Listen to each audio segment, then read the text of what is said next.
नमस्ते। मलाई 1 हप्ता अगाडि मेरो एकजना कलिगले साथीले फ़ोन गरे।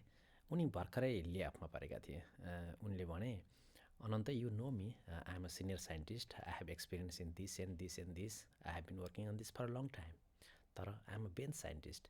अहिले मैले 4-5 महिना भइसक्यो जब खोजिरहेको, पाएको छैन। एउटा इन्टरभ्यू आएको छ र त्यसमा तिनीहरूले थोरै बायोइन्फर्मेटिक्सको एक्सपिरियन्सको कुरा गरिरहेछन्, प्रोग्रामिङको एक्सपिरियन्सको कुरा गरिरहेछन्। यदि तँ हायरिङ म्यानेजर हुन्थिस् भने तैँले के हेर्थिस् ममा, तैँले के खोज्थिस् त?" आउनुहोस् यसैबाट सुरु गरौँ आजको हाम्रो पडकास्ट।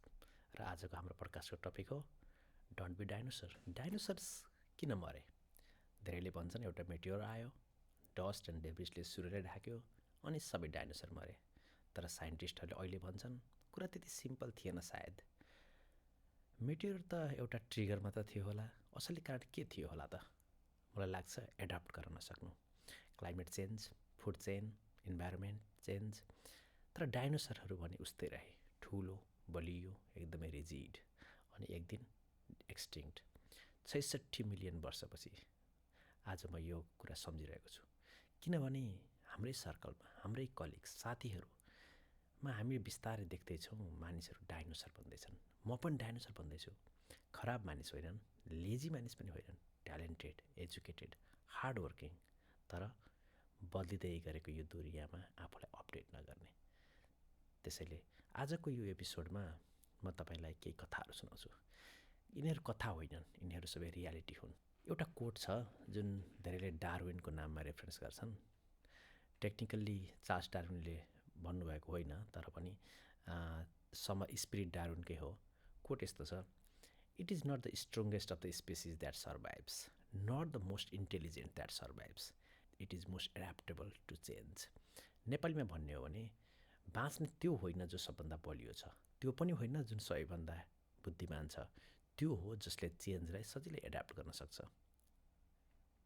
र मेरो दिमागमा एउटा इमेज आउँछ, टिरेक्स, ठुलो, डरलाग्दो, किङ अफ जङ्गल, 65 मिलियन वर्ष पहिले इन्भिन्सिबल, तर आज म्युजियममा हड्डी मात्र।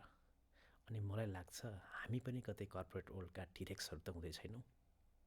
20 वर्षको एक्सपिरियन्स, ठुलो टाइटल, बलियो रेज्युमी, 6 फिगर स्यालेरी, तर एआईको उल्का झरिसकेको छ, वेब आएको छ, अनि हामीहरू त्यही एक्सेलमा, त्यही पावर पोइन्टमा, अनि त्यही आइडेन्टिटीमा। अर्को एउटा इक्जाम्पल, मेरो एकजना साथी छन्, हाम्रो नेपाली साथी नै हुन्, बिग टेकमा एकजना सफ्टवेयर इन्जिनियर, 15 वर्षको एक्सपिरियन्स, टप टियर कलेजबाट graduate, Java, Python, SQL, back and systems, salary पनि राम्रो, 6 फिगर, बेनिफिट्स, स्टक अप्सन्स। 2022को नोभेम्बरमा जब च्याट जिपिटी आयो, उहाँले हाँस्दै भन्नुभयो, "यो त टोय हो, रियल इन्जिनियरले त अझै पनि कोड गर्ने इन्जिनियर नै हो, यसले भेट्दैन।" जिटअपको को पाइलट आयो, यो बोइलर प्लेटको लागि त ठिकै हो, तर आर्किटेक्चर त हामीले नै सोच्नुपर्छ। क्लड आयो, GPT-4 आयो, अब त्यसले कम्प्लिट फिचर्स बिल्ड गर्न थाल्यो। अझै पनि भन्नुभयो, हाइप हो, बबल हो, यो बबल फुट्छ। 2024को डिसेम्बरमा उहाँको टिमबाट 40% ले अफ भयो। उहाँ पनि त्यसमा पर्नुभयो। जाहिर खोज्दै हुनुहुन्छ, लिङ्कडिनमा 200+ एप्लिकेसन, 5वटा इन्टरभ्यू, 0 अफर। हायरिङ म्यानेजरहरूले सोध्छन्, "तपाईँको एआईसँग चाहिँ के एक्सपिरियन्स छ? तपाईँको एजेन्टिक वर्कफ्लोसँग के एक्सपिरियन्स छ?" उहाँको जवाब, त्यति युज गरेको छैन।" एक दिन त्यो साथीले मलाई भन्नुभयो, "यार, मेरो स्किल त आउटडेट भएछ, 2 वर्ष अगाडि सुरु गरे भए हुन्थ्यो, अब अहिले त फेरि अब चाहिँ सुरु गर्छु। I am feeling like a beginner, now I got it." डेटाले के देखाउँछ भने layoffs.fyi भन्ने एउटा वेबसाइट छ। बिग टेकमा लास्ट इयर मात्रै 150,000+ जबहरू लेअफमा पऱ्यो। अनि त्यसमध्ये सबैभन्दा बढी हार्ड हिटहरू चाहिँ मध्यम स्तरीय इन्जिनियर, जसले रुटिन कोड लेख्छ, जुन काम अहिले एआईले भने सजिलै गर्न सक्छ। रोचक कुरा एउटा के छ भने एउटा वेबसाइट छ, willrobots.takemyjob.com। कथा यस्तो छ, 2013मा अक्सफोर्डका 2जना रिसर्चरहरूले एउटा ल्यान्डमार्क पेपर निकाले, the future of employment, how susceptible are jobs to computerisation. उहाँहरूले युएसको 702वटा अकुपेसन्सहरूको अटोमेसन रिस्क क्यालकुलेट गरे। Conclusion, 47% of the total US employment are at risk. त्यही मेथोडोलोजीलाई एक्सटेन्ड गरेर विल रोबोट्स टेक माई जब.comले मसिन लर्निङ मोडलिङ गर्यो। अहिले यदि जबहरू हेर्ने हो भने 57,000भन्दा बढी जबहरूलाई यदि 0देखि 100%सम्म अटोमेसनको रिस्क स्कोर दिन्छ। त्यसमा डिफ्रेन्ट क्याटेगोरीहरू totally safe, low risk, moderate, high risk and robots are watching, that's more than 81%। अनि कम्प्युटर प्रोग्रामर्सको स्कोर 70%, हाई रिस्क। मेरो साथीको 15 वर्षको experience, top tier degree, 6 figure salary, तर रोल 70% अटोमेटेबल। डेटाले छिटो बोल्दैन। अर्को कथा मेरो एकजना बहिनीको, हाम्रो बायोटेकको फिल्डको PhD इन मोलिकुलर बायोलोजी, 10 वर्षको बेन्च साइन्टिस्ट एक्सपिरियन्स, फार्मास्युटिकल्स कम्पनीमा ड्रग डिस्कभरी टिममा काम गर्ने, speciality protein structure analysis, lot of wet lab work, x-ray crystallography, years of experimentations. जुलाई 2021मा डिप माइन्डले अल्फाफोल्ड 2 रिलिज गर्यो। 50 वर्षदेखिको प्रोटिन फोल्डिङ प्रब्लम एआईले एक रातमा सल्भ गर्यो। 200 मिलियन प्रोटिन स्ट्रक्चर्स फ्रीमा अनलाइनमा उपलब्ध छन्। मेरो बहिनी डिनायलमा थिइन्।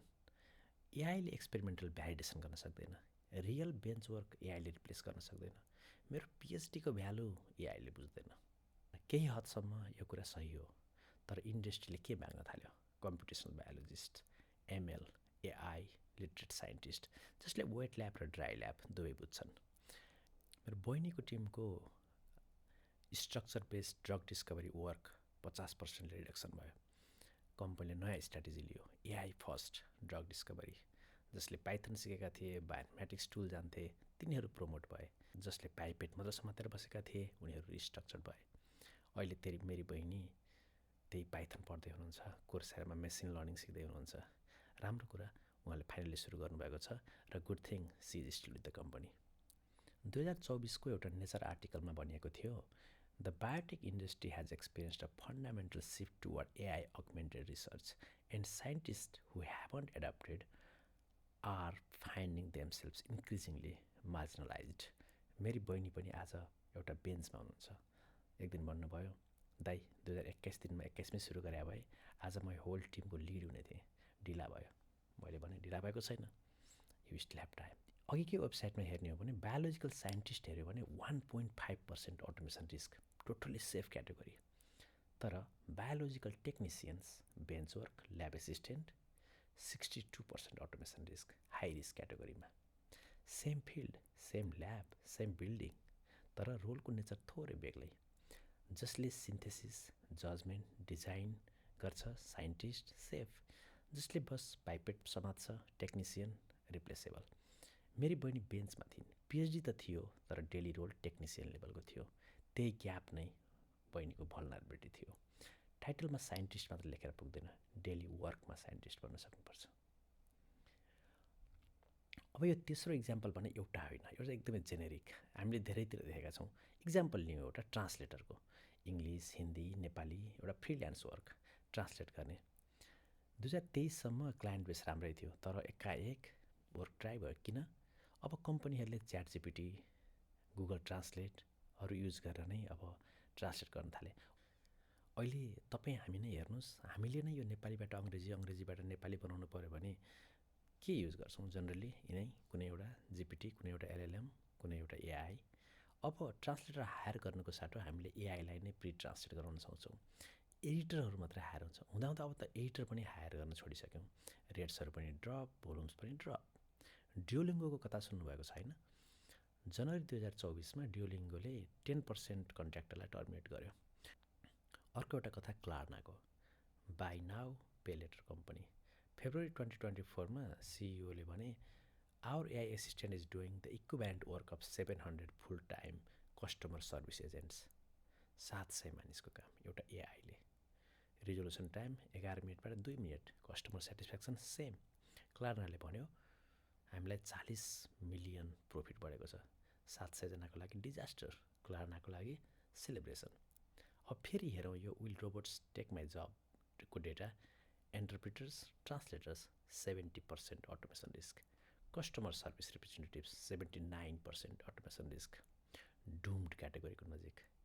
क्लार्नाको 700 एजेन्ट रिप्लेस हुनु भनेको ऱ्यान्डम होइन, यो प्याटर्न हो। ट्रान्सलेटरको 70% भनेको कोइन्सिडेन्स होइन, यो इनिभिटेबल हो। गोल्डम्यान स्याक्सले एउटा रिपोर्ट निकालेको थियो, the potentially large effects of artificial intelligence on economic growth. त्यसमा एउटा कोड छ, रफली 2/3 of the current jobs are exposed to some degree of AI automation, and generative AI could substitute up to 1/4 of current work. 300 million full-time jobs, 300 million। World economic फोरमको future of jobs रिपोर्टले के भनेको थियो भने 2027सम्म 83 million जब eliminate हुनेछन्, 69 million नयाँ create हुनेछन्, difference 14 million. तर त्यो खास ठुलो कुरा होइन। खास कुरा चाहिँ पुराना जब्स बेग्लै थिए, नयाँ जब्स बेग्लै हुनेछन्। जसले एडाप्ट गर्न सक्दैनन् तिनीहरू हराउनेछन्। अब तपाईँलाई लाग्न सक्छ यो त खास फेयर मङ्गरिङ मात्रै हो, तर हामी त्यो लेभलमा चाहिँ पुगेका छैनौँ। यो खालि एउटा डराउन दिइएको मात्रै हो। बुकहरूले के भन्छन् त, मैले अगाडि पनि कुरा गरेको थिएँ इथान मलिकको को इन्टेलिजेन्समा। त्यो बुकमा एउटा स्टडी फेरि मैले भन्छु, बोस्टन कन्सल्टिङ ग्रुप र हार्वर्ड मिलेर गरेको एक्सपेरिमेन्टेसन 758 कन्सल्टेन्ट्सलाई दुईवटा ग्रुपमा, एउटाले एआई युज गरे, अर्कोले एआई युज गरेनन्। त्यसको रिजल्ट, एआई युज गर्ने कन्सल्टेन्ट्सले 12.2% टास्क कम्प्लिट गरे, 25% छिटो गरे, 40% हायर क्वालिटी आउटपुट दिए। मलिकले बुकमा एउटा लाइन लेखे, the least skilled consultants benefits the most, bottom half of the performance improve by 43%, top half improve by 17%। यसको मिनिङ के हो? एआईले ग्याप छुट्याइदियो। जो ठिकै थियो उसलाई ग्रेड बनाइदियो, जो ग्रेड थियो ऊ एक्सलेन्ट बन्यो। जसले एआई युज गरेन ऊ जहाँको त्यहीँ रह्यो, अनि रिलेटिभली ऊ पछि बढ्यो। मलिककै अर्को quote, AI is the most general purpose technology ever created. It is going to transform every job that involves cognitive work. हरेक नलेज जब, हरेक डेस्क जब, हरेक क्रिएटिभ जब। के गर्ने त? बस्ने उपाय एआईसँग को इन्टेलिजेन्ट बन्ने, कम्पिट गर्ने होइन, कोलाबरेट गर्ने। आज म पनि कोलाबरेट गर्दैछु। त्यस्तै अर्को बुक फेरि मैले पहिला लेखेको द कमिङ वेब, त्यो बुकमा पनि एउटा कोड छ, each new wave of technology doesn't just change what we can do, it changes what we are, it changes who we are. Printing प्रेसले हामीलाई लिटरेट बनायो, इन्डस्ट्रियल रिभोल्युसन्सले अर्बन बनायो, इन्टरनेटले कनेक्टेड बनायो। एआईले हामीलाई के बनाउँछ त्यो हेर्न बाँकी छ, तर एउटा कुरा क्लियर छ, it will be unstoppable. You can either ride or be drowned by it.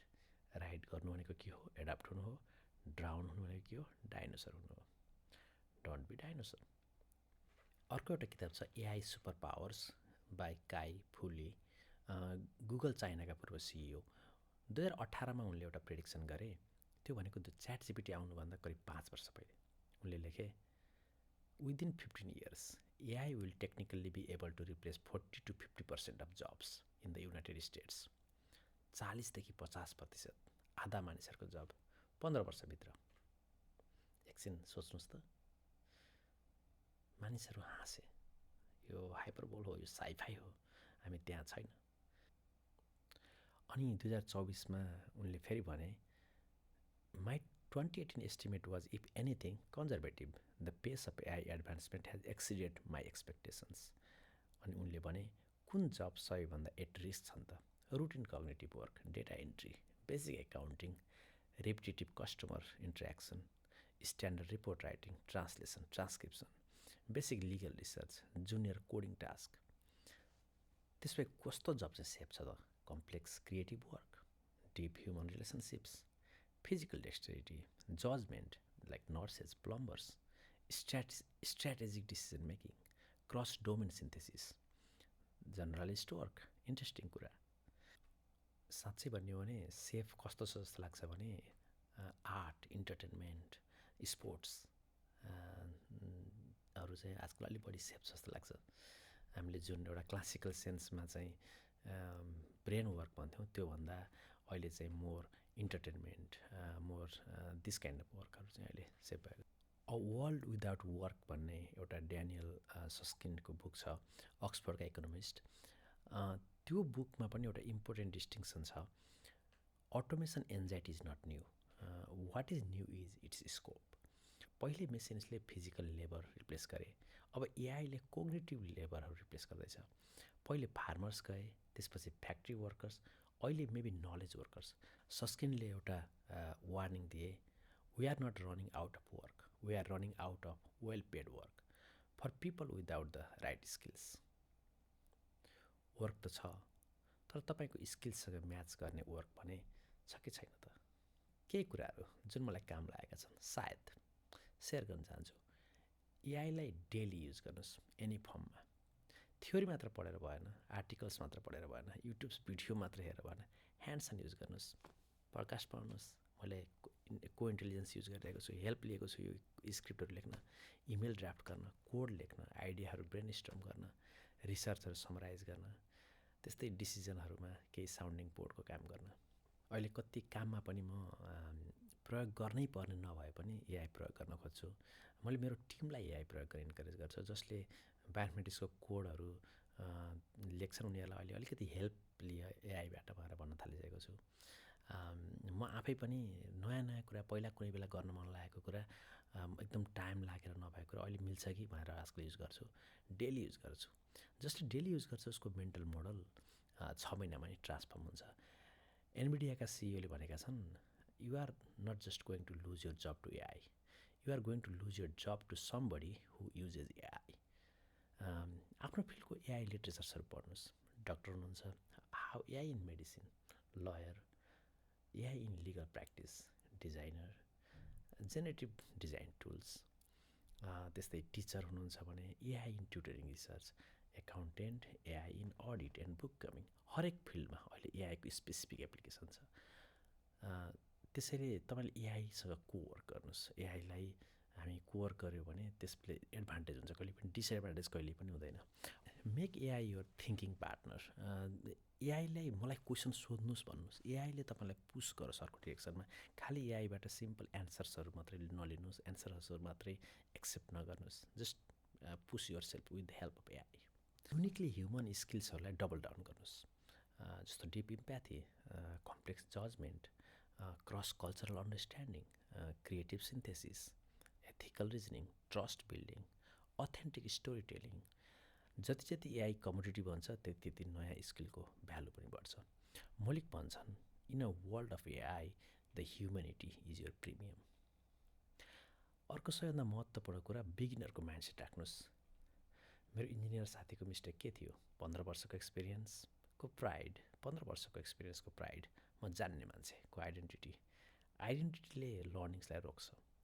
जापानिजहरू भन्छन् सोसिन, बिगिनर्स माइन्ड।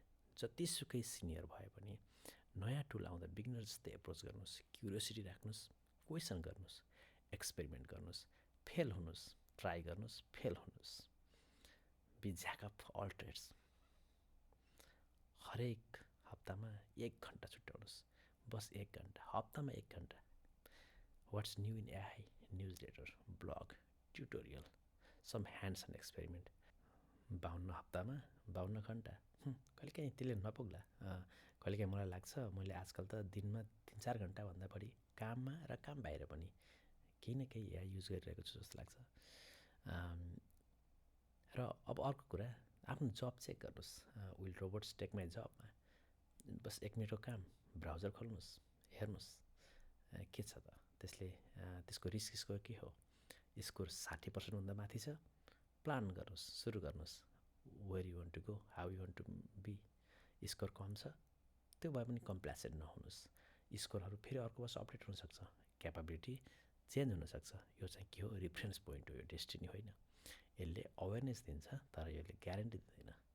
मलाई एउटा फाइनल इमेज दिनुहोस् त। इमेजिन गर्नुहोस् 65 वर्ष मिलियन पहिले एउटा सानो म्यामल डाइनोसरको खुट्टाको बिचमा लुक्दै बस्दै गर्थ्यो। टाइनी, विक, इन्सिग्निफिकेन्ट, तर आज स्मार्ट, एड्याप्टेबल, क्युरियस।